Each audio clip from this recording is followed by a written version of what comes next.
তো আমরা ছিলাম এই স্লাইডে। কোথায় ছিলাম আমরা? কেউ কারোর মনে আছে? আমরা এন্ডে কোথায় ছিলাম? কেউ বলতে পারবে? হ্যালো। বোরা নিয়ে বলেছিলেন স্যার। হ্যাঁ, স্যার, অমাবস্যার আগে বোরান নিয়েছিল। হ্যাঁ। বোরারের কি কি বলেছিলাম অমাবস্যার পুরো আগে এর ব্যাপারে। হ্যাঁ। তারপরে আলোচনা এসেছিল যে আহ, ডিমটা যেটা সেটা প্রকৃতি এরকম ভাবে সুরক্ষিত রাখে যে সেটার উপর সেটাকে ডিস্ট্রয় করা সম্ভব না। সেটা সেই কথাটাই আমি বলছিলাম যে আহ, আহ, যে অ্যাডাল্ট যে সে যখন ড্যামেজিং না তাকে তার উপর টার্গেট করার থেকে সে যেই কাজের জন্য আসছে, ডিম পাড়ার জন্য ডিম পারবেই। এখানে পারবে কি যে কোনো জায়গায় পারবে। আহ, আর সব জায়গায় আমাদের ই কন্ট্রোল করতে পারবো না অ্যাডাল্টকে যদি টার্গেট করা হয়। কিন্তু যে লার্ভা যে উম, খুব স্লো মোবাইল, আর যখন ছোট তখন আরো উইক এবং অলমোস্ট ইমোবাইল বলা যায়, মানে চলতে পারছে না, মানে পালাতে পারে না। অ্যাডাল্ট পোকা তো আপনি ওষুধ দেবেন উড়ে যাবে, অন্য জায়গায় গিয়ে বসবে যেখানে ওষুধের এফেক্ট নেই বা কম আছে।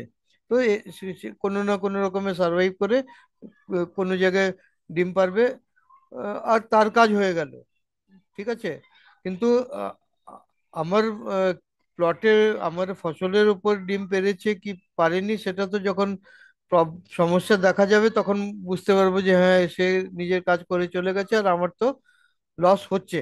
তো তা ওই লসটাকে প্রিভেন্ট করা, এখানে আমাদের টার্গেট হচ্ছে লস প্রিভেন্ট করা, নাকি যে এনিমি যে যে শত্রু যে তাকে ডিস্ট্রয় করা। শত্রুকে ডিস্ট্রয় করতে গেলে কিন্তু শত্রু কখনোই ডিস্ট্রয় হবে না পুরোপুরি। কিন্তু নিজেকে প্রোটেক্ট করা মানে আমাদের ফসলকে প্রোটেক্ট করা, যাতে শত্রু ফসলকে ড্যামেজ না করতে পারে। শত্রুকে এখানে বিভিন্ন রকমের পোকা বা ছত্রাক বা ব্যাকটেরিয়া, তারা। তো তাদের থেকে আমার ফসলকে কিভাবে প্রোটেক্ট করা যায়, আহ, এই জিনিসটা বুঝে নিতে হবে। এবং তার জন্য কি কি স্টেপ নিতে হবে, কি কি স্টেপ নিতে হবে, আর কখন নিতে হবে, কিভাবে নিতে হবে, কতটা নিতে হবে, এটা হচ্ছে ইম্পর্টেন্ট এখানে। যদি বোরারের কথা বলি, খালি বোরারের ব্যাপার না, যে কোনো কিট যেটা আছে সেটা ডিমের থেকেই হয়। কয়েকটা কিট আছে যেটা ডাইরেক্ট ডাইরেক্ট মাল্টিপ্লিকেশনও হয়, ডিম ছাড়াও হয়। ওটা ডিটেলে আমরা যখন পেস্ট অ্যান্ড ডিজিজের উপর যখন ই করবো তখন এক একটা ফসল অনুযায়ী এবং কীট এবং রোগ অনুযায়ী ওটা ডিটেলে ই করবো। ওটাও এরকম 6টা সেশন হবে বা 8টা সেশন হবে, খুব ডিটেলে হবে ওটা। তো ওইখানে এটা ওই কথা বলবো, কিন্তু এখন প্রোটেকশন কিভাবে করতে হবে ইন জেনারেল সেটা উম, আমরা বুঝে নিই যে উম, ডিমকে ডিস্ট্রয় করা সম্ভব না। আছে অনেক ওষুধ আছে, কেমিক্যালেও আছে এবং ইসাতেও আছে, কি বলে, জৈবিকেও আছে, যেটা ডিমের উপরও কন্ট্রোল করা হয় করা যায়। আবার ওই ওষুধের কথা যখন বলবো তখন ওই কোন ওষুধ কিরকম ভাবে অ্যাকশন করে ডিটেলে বলবো। এখন আমাদের কথা হচ্ছে যে ডিম থেকে যে যে বেরোচ্ছে সে যখন ছোট তখন শিশু, তখন তার রেজিস্ট্যান্স পাওয়ার সব থেকে কম। আর সে যখন এক্সপোজ হচ্ছে তখন সে সব থেকে বেশি সাসেপ্টেবল। সাসেপ্টেবল মানে সব থেকে বেশি সে কি বলে, আহ, কমজোর বলা যায়, যে তার উপর যা কিছু আমরা করব সেটা এফেক্ট সব থেকে বেশি হবে। সেটা লার্ভা হোক বা অন্য কোনো পোকা হোক, যে ছোট যেটা যখন একদম ডিমের থেকে যখন বেরোয়। তো ওই সময়ে আমরা যদি ই করি, তাকে কন্ট্রোল করার চেষ্টা করি, তাকে শেষ করার চেষ্টা করি, তাহলে ম্যাক্সিমাম পপুলেশন কন্ট্রোল করা যেতে পারে, ম্যাক্সিমাম পপুলেশনকে শেষ করা যেতে পারে। কোন সময় পপুলেশন বাড়ে?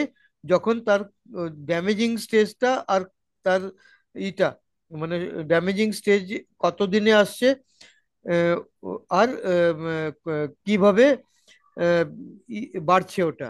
যেরকম সাকিং পেস্টের জন্য পূর্ণিমার সময়, কিন্তু এগ লেইং তো পূর্ণিমার সময় হচ্ছে না, তার আগে হচ্ছে, কতদিন আগে হচ্ছে বিভিন্ন সাকিং পেস্টের লাইফ সাইকেল অনুযায়ী ওটা আমরা পরে করব।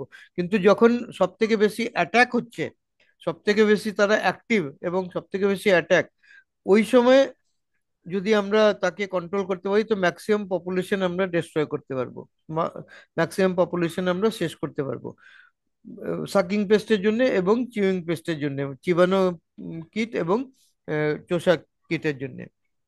কিন্তু বোরার যেটা ভেতরে যাচ্ছে, বোরার মানে বোরিং করা, যেরকম টানেল টানেল করে না, টানেলের জন্য বোরিং মেশিন আসে, তো সেরকম বোরার যেটা সেটা কিন্তু উপরে থাকছে না, সে হ্যাচ করে তারপরে একদম ইমিডিয়েটলি কিছুটা সময়ের মধ্যেই সে ভেতরে ঢুকে যাচ্ছে।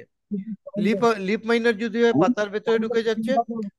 হ্যাঁ, কেউ কারোর আওয়াজ শোনা যাচ্ছে, মিউট করে নিন, ডিস্টারবেন্স হচ্ছে, মিউট করে নিন।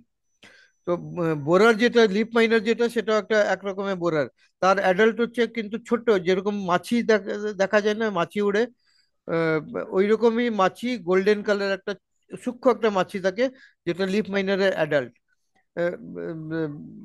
যখন কথা বলবো ওটা ছবি দেখাবো আপনার, তো খেতে নিজের প্লটে চিনতে পারবেন, দেখতে পারবেন, খুব সূক্ষ্ম কিন্তু। কিন্তু বোরার যেটা লিপ মাইনার যেটা সেটা কিন্তু বোরার। তো হ্যাচ করে, ডিম পারে পাতার উপরে, পাতার সারফেসে, কোনো সময় উপর দিক থেকে কোনো সময় নিচের দিক থেকে।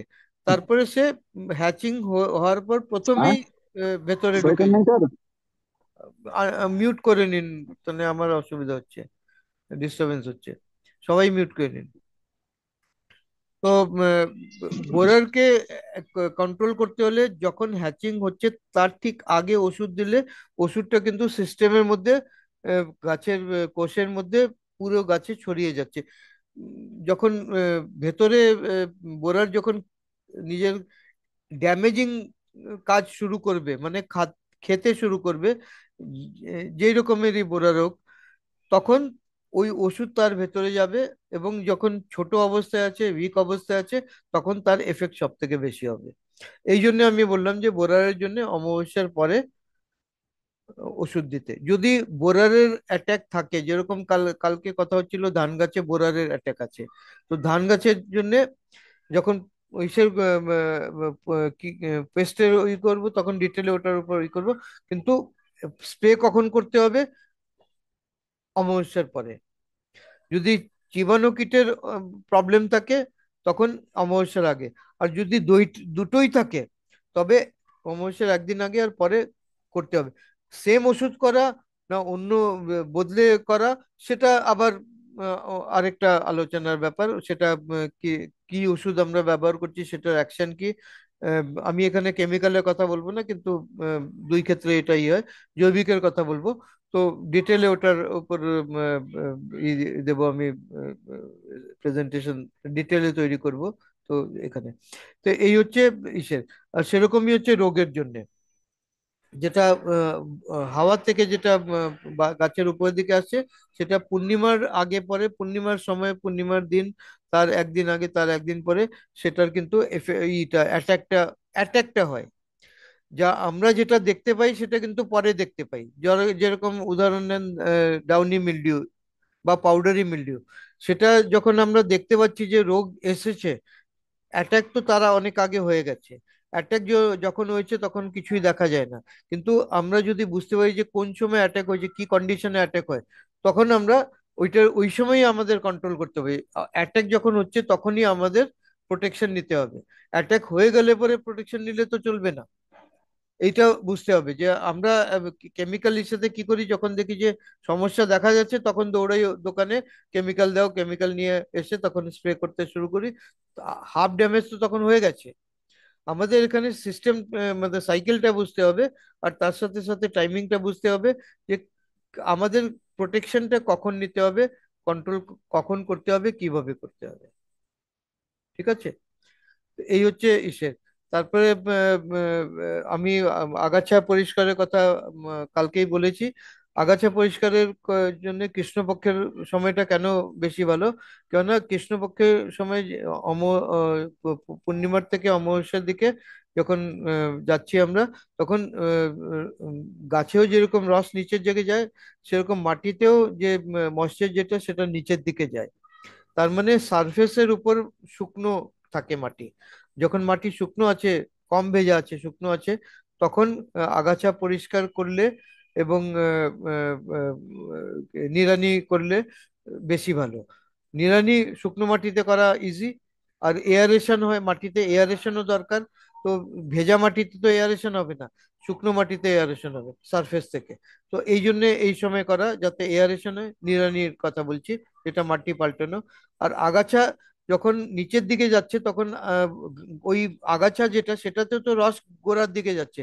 তখন যদি আগাছা পরিষ্কার করার সময় যদি মাটির উপরেরটা আপনি কেটে ফেলছেন, তো রসটা নিচের দিকে, যেটা উপরে রয়ে গেছে, যেটা আপনি কেটে ফেলেছেন, সেটা আবার থেকে হয় না, গ্রো করে না। অনেক সময় দেখেছেন যে যদি এটা শুক্লপক্ষে যদি আগাছা পরিষ্কার করেন, আবার থেকে ওই আগাছাতে নতুন জড় বেরিয়ে যায়, মাটিতে লেগে যায়, আবার থেকে ওটা দাঁড়িয়ে পড়ে, বা নিচে যেটা রয়েছে, যে কাটার পর যেটা রয়েছে, সেটা উপরের দিক থেকে আবার নতুন পাতা আহ, বেরিয়ে যায়, ওটা ওটা আবার থেকে শুরু হয়ে যায়, যেহেতু জটটা রয়ে গেছে এখানে। যেহেতু মুভমেন্টটা নিচের দিকে হচ্ছে, পূর্ণিমার পর অমাবস্যা পর্যন্ত নিচের দিকে ডাউনওয়ার্ড হচ্ছে, আর উপর থেকে আমি কেটে দিলাম, তো উপরের দিকে গ্রোথ, গ্রোথের জন্য যে এনার্জি দরকার, যে ফুড সাপ্লাই দরকার, সেটা হচ্ছে না। তো উইক ফেজ এটা বলা যায়। কৃষ্ণপক্ষের সময় যদি কেটে দেওয়া হয়, তাহলে নিচে যেটা রয়ে গেছে সেটা সার্ভাইভ করা এবং নতুন করা সম্ভব না। কেন? ধরেন এই তৃতীয় সপ্তাহের আশেপাশে, যখন তৃতীয় সপ্তাহ শেষ হচ্ছে, মানে সপ্তমীর আশেপাশে, পঞ্চমী, ষষ্ঠী বা সপ্তমী, অষ্টমী, নবমী, এরকম সময় আপনি আগাছা পরিষ্কার করলেন, রস নিচের দিকে যাচ্ছে, অমাবস্যার সময় একদম নিচে, তারপরে আবার উপরে উঠে ওই লেভেলে আসতে আরো 5-7 দিন লাগবে। যেই লেভেলে আপনি কেটেছেন, ওই সময় লাগতে মানে যদি আপনি সপ্তমী দিন কোনো আগাছা পরিষ্কার করলেন, ওই লেভেলে রসের আবার ফ্লো আসতে আবার শুক্লপক্ষের সপ্তমী লাগবে, মানে একটা 7, 12, 10, 15 দিনের একটা গ্যাপ হয়ে গেল। ওই ওই গ্যাপে ওই গাছটার আবার রিভাইভাল সম্ভব না, রিভাইভ করা সম্ভব না। কিন্তু এই কাজটা যদি পূর্ণিমার সময় করেন, যেরকম সপ্তমী, শুক্লপক্ষের সপ্তমীতে আপনি আগাছা পরিষ্কার করলেন, ওটা রিভাইভাল কিন্তু ইমিডিয়েটলি সম্ভব।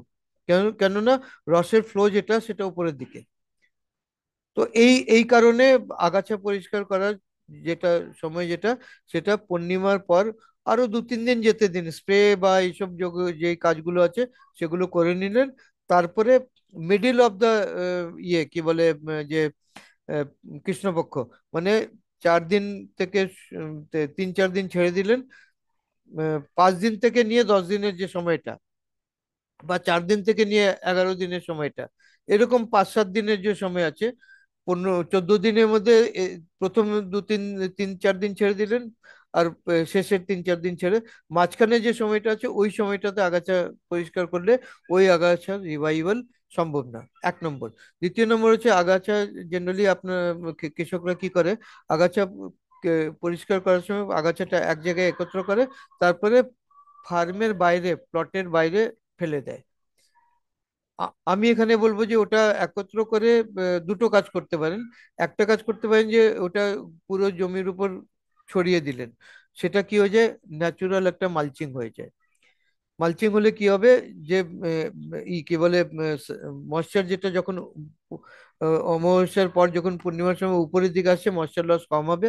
1 নম্বর, জমিতে যদি ময়েশ্চার থাকে, এয়ারেশন থাকে, তো মাইক্রোবিয়াল অ্যাক্টিভিটি বেশি ভালো হয়, ঠান্ডা থাকে মাটি।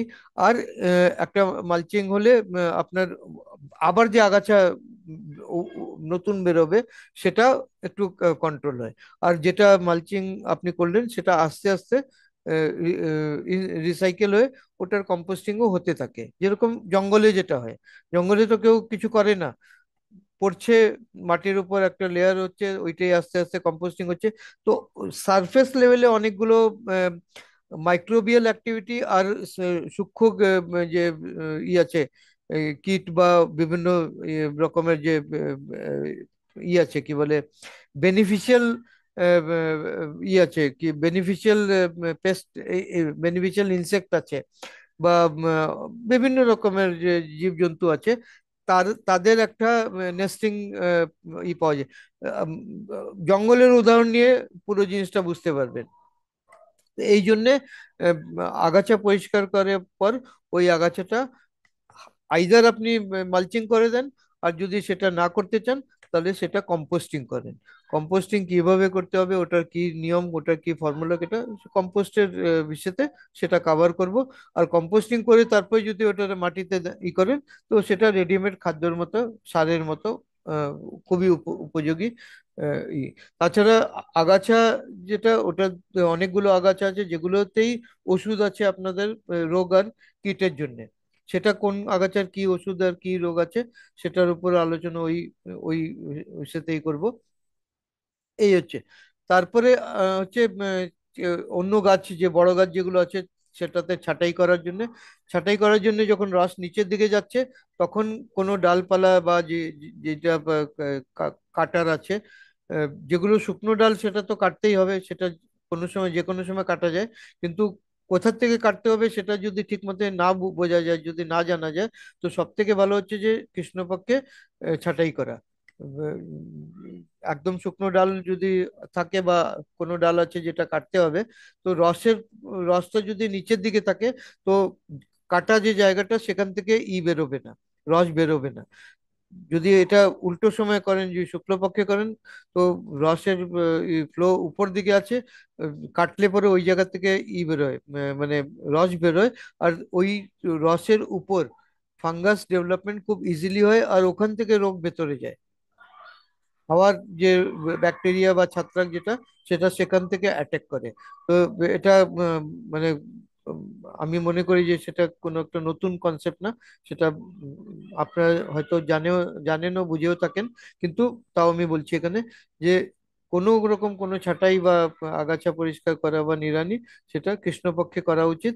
আর কৃষ্ণপক্ষে কোন সময় করা উচিত, ছাঁটাই করার সময়ও ওই আগাছার যেরকম বললাম 3 দিন ছেড়ে আর 3 দিন আগে, ওই যে মাঝখানে যে সময়টা আছে 7-8 দিন, ওই সময় ছাঁটাই এবং আগাছা নিড়ানি করার যেটা, সেটা একটু আগেও করা যেতে পারে। আর পূর্ণিমার পরের দিন থেকেও আগাছা করতে পারেন। কিরকম আগাছা আছে তার উপর, যদি খুব বেশি থাকে তো বেশি সময় লাগবে, তো উম, তাড়াতাড়ি শুরু করতে হবে। কম থাকলে কম সময় লাগবে, তো একটু অপেক্ষা করে শুরু করতে পারেন। কিন্তু অমাবস্যার 1-2 দিন আগে এই সব কাজ শেষ করে দেওয়া বেশ ভালো, উচিত। আহ, যদি অমাবস্যার আগের দিন পর্যন্ত না কমপ্লিট হয়, যদি কিছু রয়ে যায়, সেটা কিন্তু অমাবস্যার দিন তো করবেনই না, আর অমাবস্যার পরে সেটা কন্টিনিউ করবেন না। তারপরে আবার অপেক্ষা করতে হবে, আবার ওই কৃষ্ণপক্ষের। ঠিক আছে, এখন আসি আমি ইসের উপর, কি বলে ফসল, কোন ফসল কোন সময় কাটা। যেরকম বীজ জাতীয় যেই ফসল আছে, যেগুলো বীজ জাতীয় ফসল, সেটা কাটার পর তারপরে সেটা শুকোতে হয়। কেন, কাটার সময় খেতে যখন থাকে, জমিতে যখন থাকে, তখন সেটাতে ফসল পেকে গেলেও কিন্তু সেটাতে কিছুটা ময়েশ্চার থাকে। তো কাটার পর কিছুদিন সেটা প্লটে রেখে দেওয়া হয় যাতে একটু শুকিয়ে যায়। তারপরে যে করার পর, মানে বীজ করার পর কি বলে, ওটাকে বীজ বীজ নেওয়ার পর, ফসল থেকে যখন ধান নিয়ে নেন বা গম নিয়ে নেন, তারপরে ওটাকে কিছুদিন শুকাতে হয়, তাই না? তো কখন বেশি শুকাতে হবে, যখন আপনি শুক্লপক্ষে পূর্ণিমার আগে আগে কাটছেন। এইটাই যদি পূর্ণিমার পর আর অমাবস্যার আগে পরে যদি কাটেন, তখন কিন্তু সেখানে ওই বীজের মধ্যে আহ, কম থাকবে। তো কম শুকাতে হবে। আর যত কম সময় শুকাবেন, তত বেশি ভালো আহ, হবে কি বলে, অত বেশি ভালো কোয়ালিটি পাওয়া যাবে। তো বীজ জাতীয় যেই ফসল আছে, যেটা বীজ হিসাবে ই করা হয়, কি বলে, কনজিউম করা হয়, যেরকম যত রকমের ডাল আছে, বা ধান আছে, বা গম আছে, বা যেরকম যত আছে এরকম, ওইগুলো কিন্তু অমাবস্যার আগে বা পরে, মানে অমাবস্যা 2-3 দিন আগে, বা এক 1-2 দিন পরে, ওই ওই সময় অমাবস্যা দিন ছাড়া, তার আগে পরে কাটা উচিত। আর ওই সময়ও দেখবেন, মানে অমাবস্যার আগের যে সপ্তাহ, যেটা মানে চতুর্থ সপ্তাহ যেটা, তার মধ্যে দেখেন যে যদি বীজ জাতীয়, তাহলে চন্দ্র কোন কোন দিন অগ্নিতত্ত্বের রাশিতে আছে, ওই দিন কাটতে সব থেকে ভালো। কেননা তত্ত্ব অনুযায়ী চন্দ্রের ওই তত্ত্বের রাশিতে যখন আছে, তখন ওই ফসলে যদি কাজ করা হয়, যে কোনো কাজ, জমি তৈরি করার থেকে, সার দেওয়ার থেকে, বীজ বপন, চারা রোপণ, বা তারপরে সেচ দেওয়া, দেওয়া, কি বলে, স্প্রে করা, নিড়ানি, সবকিছু, যতটা সম্ভব ততটা যদি ওই, যখন আপনি করতে যাচ্ছেন তখন যদি একদিন আগে পরে করেও যদি ওই দিন পাওয়া যায়, তো ওই দিন করবেন। যদি দেখেন যে আপনি আহ, আ- আ- বাকি নিয়ম অনুযায়ী আজকে বা কালকে বা পরশু করতে হবে, কিন্তু 4-5 দিনের মধ্যে ওই ওই দিন পাওয়া যাচ্ছে না, তো ওইটা অপেক্ষা করার দরকার নেই। কেননা অপেক্ষা করতে গেলে দেখা গেল যে অমাবস্যার পরে শুক্লপক্ষ এসে যাচ্ছে। কৃষ্ণপক্ষ মধ্যে যখন পাওয়া যাচ্ছে তখন ওই দিন কাজ করতে হবে, বা শুক্লপক্ষের মধ্যে যখন পাওয়া যাচ্ছে তখন কাজ করতে হবে, বা সেচ দেওয়ার জন্য যখন সেচ দিচ্ছেন তখন যদি একদিন আগে পরে করলে হয়, তো ঠিক আছে, যদি না হয় তাও কোনো নেই, কিন্তু ওই দিন করলে বেশি ভালো রেজাল্ট পাওয়া যাবে। এই তো ফসল কাটার যেটা আমি বলছিলাম, সেরকম সেরকমই ইসের জন্য, কি বলে, কন্দ জাতীয় যে মাটির নিচের যে ফসল, যেটা যেরকম হলুদ আছে, বা আদা আছে, বা পেঁয়াজ আছে, বা আছে, কি বলে, আহ, মূলা, গাজর, এই সবগুলো কিন্তু একসাথে আমি বলে যাচ্ছি, কিন্তু তাদের ফসল তোলার সময় কিন্তু আলাদা আলাদা। মূলা, গাজর এগুলো তুলতে হলে পূর্ণিমার আগে পরে তুলতে হবে, যখন, সরি, অমাবস্যার আগে পরে তুলতে হবে, যখন উম, উম, রস সব থেকে বেশি ওই ওই ভাগে আছে।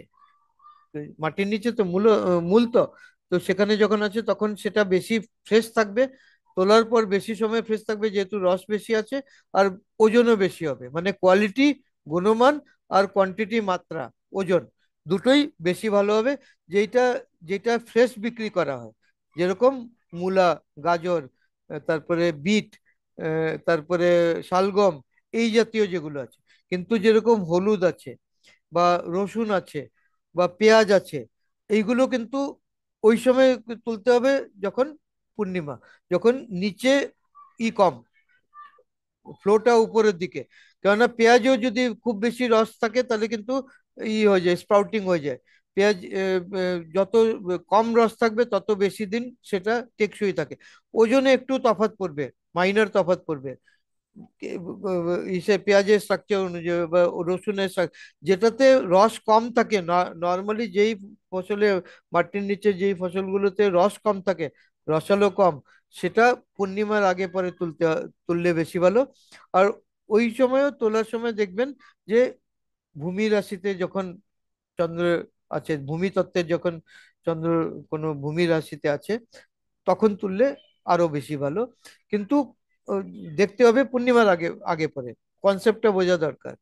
কিন্তু যেগুলোতে রস বেশি, রসালো বেশি, সেগুলো অমাবস্যার আগে পরে, যেই সময়, মানে রস যেটাতে বেশি দরকার সেটা যেই সময় সব থেকে বেশি রস, যেটাতে রস কম দরকার সেটা যেই সময় রস সব থেকে কম। হলুদ, আদা, রসুন, পেঁয়াজ, তারপরে আরবি, এরকম যেগুলো আছে, যেগুলো, যেটা শুকনো টাইপের থাকে, ঠিক আছে। তাছাড়া পাতা জাতীয় যেগুলো আছে, পাতা জাতীয় পূর্ণিমার আগে তুললে সব থেকে ভালো, ফ্রেশ থাকবে, বেশি সময় ফ্রেশ থাকবে, এবং বেশি ওজনও থাকবে। কিন্তু ফল যেরকম, যেটা রসালো ফল যেরকম টমেটো, সেটা ওই ওই সময় তুললে বেশি ভালো, পূর্ণিমার আগে পরে।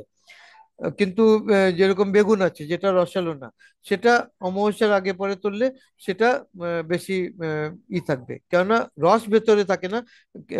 যত শুকনো থাকবে তত উপরে যেটা অয়েলি যে সারফেসটা থাকে সেটা শাইনিং থাকবে।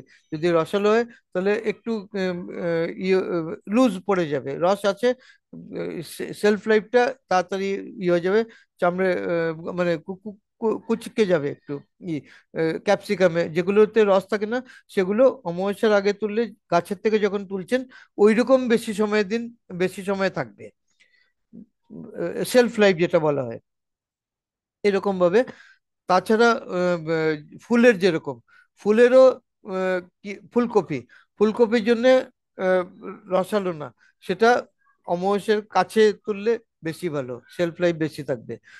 পূর্ণিমার আগে তুললে শেলফ লাইফ কমে যাবে, যেহেতু লুজ হয়ে যাবে না তোলার পর, তো যখন তুলে ফেললেন তারপরে তো খুব তাড়াতাড়ি লুজ করবে না ময়েশ্চার যেটা ভেতরে আছে, তো সে কোয়ালিটি কমে যাবে। কিন্তু যেরকম তুলেছেন সেরকমই যদি থাকে তো বেশি সময় থাকবে। তাছাড়া ঔষধীয় যেগুলো আমি বললাম, সেটাতে পাতা বা ফল বা ফুল যেটা ঔষধীয় আছে, সেটা কৃষ্ণপক্ষে যখন রস নিচের দিকে আছে তখন তুলবেন। আর যেগুলো জাতীয় আছে, যেগুলো মূল জাতীয় আছে, সেটাতে কিরকম ফসল তার উপর বেশ করে, যেরকম আমি আগে বললাম যে আদা বা হলুদ, এর জন্য পূর্ণিমার আগে আশেপাশে তোলা যখন নিচে রস কম আছে, কেননা কনসেন্ট্রেশন ফাইটোকেমিক্যালসে বেশি থাকবে। কিন্তু যদি রসালো হয়, যেটা থেকে জুস বের করতে হবে, অনেকগুলো ঔষধীয় আছে যেটা থেকে মূল থেকে রস বের করতে হয় ওষুধ বানানোর জন্য, ওটা কিন্তু অমাবস্যার সময় করতে হবে। এইরকম ভাবে এটা একটু ডিটেলে যদি আপনারা করতে, গ্রুপ করে ফসলের বিভিন্ন করে, তো তখন এটা বুঝতে পারবেন। আর যখন আমরা আলোচনা করব তখন আপনারা কতটা বুঝেছেন সেটা আমিও বুঝবো, আর যেখানে কনফিউশন থাকবে সেটা ক্লিয়ার করব। ঠিক আছে? তো এইভাবে আমরা দেখছি যে পুরো একটা যে মাসটা বুঝে চন্দ্রের যে সাইকেল যেটা, সেটার উপর বেস করে আমাদের সব কাজ কিন্তু তার উপর বেস করে। কিছু যদি রয়ে গিয়ে থাকে তাহলে কেউ বলতে পারেন আমাকে যে কোনো একটা পয়েন্ট রয়ে গেছে। এখনো 4.5 মিনিট আছে আমার কাছে। আমি মনে করি যে সবকিছু কাভার হয়েছে, কিন্তু কিছু যদি রয়ে গিয়ে থাকে তো বলতে পারেন। স্যার একটু ওই ধান কাটার টাইমটা, একটু ধানের ব্যাপারে একটু হ্যাঁ, বলবেন। ধানেরটা আমি বলেছি যে যখন ইসের সময় অমাবস্যার আগে আশেপাশে কাটলে সেটা ধানের ইটা বেশি ভালো, কোয়ালিটিটা বেশি ভালো হবে। ওজনে খুব একটা তফাৎ পড়বে না, একটু কম হবে, কিন্তু কোয়ালিটি বেশি ভালো হবে। কেননা আপনি কাটলেন তারপর যদি বেশি দিন শুকাতে হয়, বেশি দিন শুকাতে হলে কিন্তু আহ, বেশি দিন আপনার ওটার পিছনে বেশি সময় লাগছে, খেতে বেশি দিন রাখতে হচ্ছে জমিতে। তারপরে এনে যখন ধান নিচ্ছেন তারপরে ওটা বেশি দিন শুকাতে হচ্ছে। আর যখন মিলিং করবেন, তখন যদি বেশি থাকে, বেশি শুকিয়ে যায়, তাহলেও এই ব্রোকেন রাইস বেশি আসবে। আর যদি কম শুকিয়ে থাকে তাহলে কিন্তু আহ, হবে কি বলে, ওটা পরে যে ওটা যে ইটা থাকে, রাইস ব্র্যান্ড যেটা থাকে, সেটা পুরোপুরি ক্লিয়ার হবে না। কিন্তু স্যার একটা জায়গায় আটকে গেছি। হ্যাঁ, কিন্তু অমাবস্যার মানে আগে পরে একটা যদি করেন তাহলে জায়গায় তাহলে আটকে গেছি। ধান কাটার পর আহ, খুব বেশি শুকানো, মানে প্রায় শুকানোর দরকার পড়বে না। ডাইরেক্টলি আপনি ওটা নিতে পারবেন, নিয়ে তারপরে মিলিং করতে পারবেন।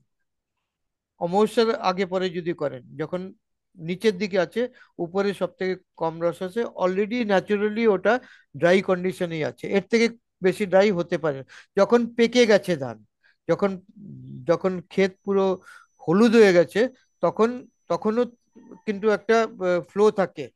তো এটা অমাবস্যার সময় কাটলে সব থেকে ভালো। ধান, গম, এই স্যার একটা জিনিস, হ্যাঁ, হ্যাঁ, বলুন। স্যার একটা প্রশ্ন ছিল। হুম। স্যার এই জায়গায় রোগের জন্য পূর্ণিমার আগে হওয়ার জন্য সকালে মানে স্প্রে করা হয়, কিন্তু মানে রোগের জন্য আর অমাবস্যার মানে মাটির জন্য মাটির রোগের জন্য অমাবস্যার ওইটা স্যার আটকে গেছে। ওটা তো মাটিতে ওষুধ দিতে হয় না, সেচের সাথে ওষুধ দিতে হয় মাটির জন্য। মাটির জন্য তো সেচের সাথে ওষুধ দিতে হয়। উপর সেচের থেকে সাথে স্প্রে অবশ্যই। স্প্রে দিয়ে মাটির থেকে যেই রোগগুলো আসে সেটার জন্য স্প্রে দিয়ে কিন্তু অতটা কন্ট্রোল হয় না। হ্যাঁ। কেমিক্যাল অনেকগুলো আছে যেটা উপর দিয়ে দেয়, আর অনেক আচ্ছা নাটক আচ্ছা। হয় সেটাতে। কোম্পানির বিজনেস হচ্ছে, কিন্তু ওটার বেসিসটা যেহেতু ওটার কনসেপ্টটা ক্লিয়ার নেই, তো ওদের ধান্দা হচ্ছে ঠিক আছে।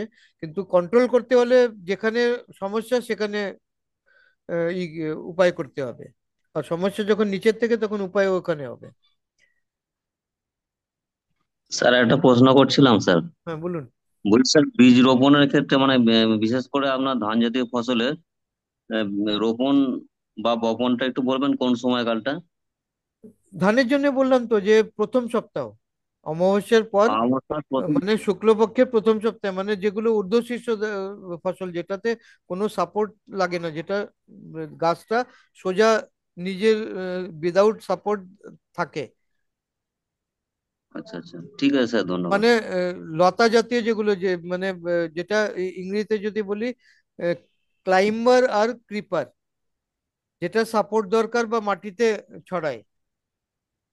আর যেটা সোজা আচ্ছা উপরে যায়, যেরকম ধান, গম, ভুট্টা, বা ভিন্ডি, বা মরিচ, লঙ্কা যেটা বলেন, বা বেগুন, এই জাতীয় যেগুলো, এবং তারপরে বাঁধাকপি, ফুলকপি, ব্রকলি, এগুলোতে কোনো সাপোর্ট লাগে না, বা এটা তো ক্রিপার না। তো এই সবগুলো প্রথম সপ্তাহে। কিন্তু কখন আহ, ওই ফসল অনুযায়ী যে তত্ত্ব এবং রাশি, আর ওই রাশির মধ্যে নক্ষত্র তত্ত্ব অনুযায়ী যদি পাওয়া যায়, যদি না পাওয়া যায় তাহলে ঠিক আছে, কিন্তু ওই 2.5 দিনের মধ্যে যদি দেখা যায় যে নক্ষত্র দেখলেন আর তত্ত্ব বোঝা যাচ্ছে, তখন একদিন আগে পরে করে ওই তত্ত্বের মধ্যে ওই ওই নক্ষত্র অনুযায়ী করলে বেশি ভালো।